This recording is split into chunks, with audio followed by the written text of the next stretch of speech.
पटना के स्काईलाइन में ना एक बिल्डिंग है जो सबका ध्यान खींचती है, गोल घर।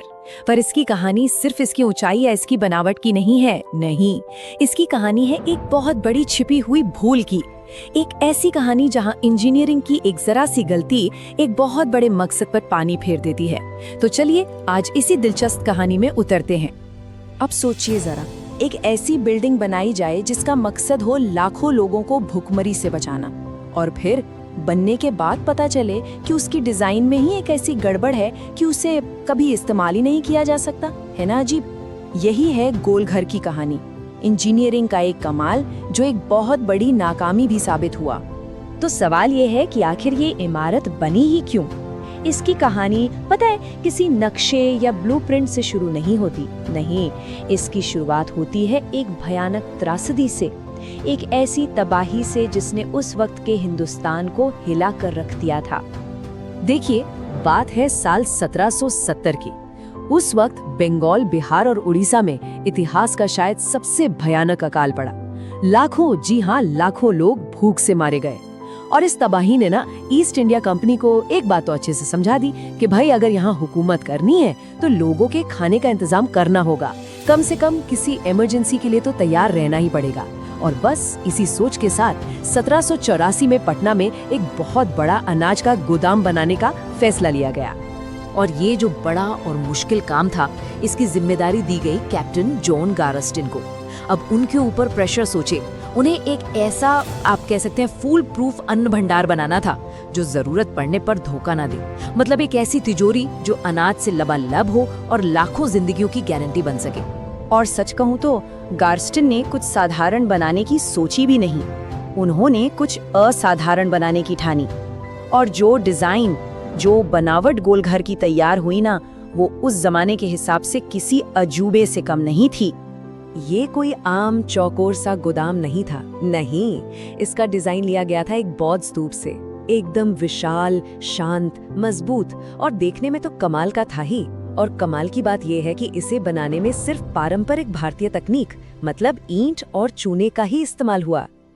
आप जरा इसकी विशालता का अंदाजा लगाइए। ये 29 मीटर्स ऊंचा है। मतलब आज की तारीख में आप इसे एक 10 मंजिला बिल्डिंग के बराबर मान सकते हैं। कितना बड़ा होगा सोचिए। और इसकी मजबूती का राज, जरा इसकी बुनियाद देखिए। नीचे की दीवारें 3.6 मीटर मोटी हैं। 3.6 मीटर? तभी तो ये 200 साल से भी ज्यादा समय से हर तरह का मौसम झेलता हुआ आज भी शान से खड़ा है। लेकिन सबसे हैरान करने वाली बात तो अब आ रही है। इस इतने बड़े भारी भरकम गुंबद को संभालने के लिए आप सोच सकते हैं कितने पिलर होंगे? एक भी नहीं, जीरो। एक भी पिलर नहीं है। ये अपने आप में एक इंजीनियरिंग का चमत्कार था, एक आर्किटेक्चरल वंडर। तो प्लान क्या था? प्लान बहुत ही सीधा साधा था। मजदूर अनाज की बोरियां लेंगे, 145 सीढ़ियां चढ़कर ऊपर जाएंगे। वहां ऊपर एक छेद है, उससे अनाज अंदर डाल देंगे और बस गोल घर भर जाएगा। कितना आसान है ना? कागज पर तो ये प्लान एकदम परफेक्ट था, सब कुछ सही लग रहा था, है कि नहीं? लेकिन जैसा कि कहते हैं, शैतान हमेशा छोटी छोटी बातों में ही छिपा होता है। और इस बिल्कुल परफेक्ट दिखने वाले डिजाइन में एक बहुत छोटी सी, पर आप कह सकते हैं एक जानलेवा भूल छिपी हुई थी। एक ऐसी गलती जिसने इस पूरे के पूरे प्रोजेक्ट की किस्मत ही बदल कर रख दी। तो आखिर वो गलती थी क्या? कहाँ थी? इतने बड़े प्रोजेक्ट में इतने काबिल इंजीनियर के होते हुए ऐसी कौन सी चूक हो गई जिस पर किसी का ध्यान ही नहीं गया? समस्या थी दरवाजों में। जी हाँ, दरवाजों में। गोल घर के जो दरवाजे थे ना, वो अंदर की तरफ खुलते थे। अब जरा सा फिजिक्स समझिए। जब ये पूरा स्ट्रक्चर अनाज से ऊपर तक भर जाएगा तो सोचिए हजारों टन अनाज का वजन दीवारों पर और दरवाजों पर किधर से दबाव डालेगा? अंदर से बाहर की तरफ, है ना? तो नतीजा क्या होगा? नतीजा ये कि अगर गोलघर को कभी पूरा भर दिया जाता तो दरवाजे अनाज के उस जबरदस्त प्रेशर से ऐसे जैम हो जाते, ऐसे सील हो जाते कि उन्हें खोलना नामुमकिन हो जाता। मतलब अनाज अंदर तो चला जाता पर बाहर कभी नहीं आ पाता। और बस इसी एक छोटी सी गलती ने सब कुछ चौपट कर दिया। जिस असली मकसद के लिए गोलघर बनाया गया था वो कभी पूरा हो ही नहीं पाया।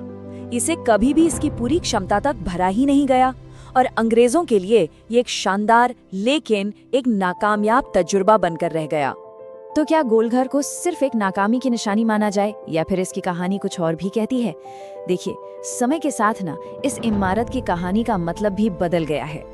आज की तारीख में गोलघर पटना का एक बहुत ही मशहूर लैंडमार्क है। लोग यहाँ घूमने आते हैं, इसकी घुमावदार सीढ़ियों पर चढ़ते हैं और ऊपर से पूरे शहर का खूबसूरत नज़ारा देखते हैं। शायद बहुत सी लोग इस बात से अनजान होंगे कि वो एक ऐसी इमारत पर खड़े हैं जो इंजीनियरिंग की एक बहुत बड़ी कामयाबी की और साथ ही एक बहुत बड़ी नाकामी की भी कहानी कहती है। गोलघर हमें एक बहुत बहुत जरूरी सबक सिखाता है। ये बताता है कि कैसे बड़े बड़े प्लान्स में कभी-कभी एक छोटी सी चीज जिसे हम नजरअंदाज कर देते हैं, वो सालों की मेहनत पर पानी फेर सकती है। ये सिर्फ ईंट और चूने की बिल्डिंग नहीं है, ये एक खामोश टीचर है जो हमें प्लानिंग और दूर की सोच की अहमियत हमेशा याद दिलाता है। और गोल घर की कहानी हमें आज भी सोचने पर मजबूर करती है। जरा सोचिए, आज के समय में हम कौन सी ऐसी विशालकाय भूले बना रहे होंगे? वो कौन सी छोटी छोटी दिखने वाली गलतियां हैं जो हम आज अपने प्रोजेक्ट्स में, अपनी योजनाओं में कर रहे हैं, जिनके नतीजे शायद आने वाले वक्त में बहुत बड़े साबित हों? ये एक ऐसा सवाल है जो गोलघर आज भी हम सबसे पूछ रहा है।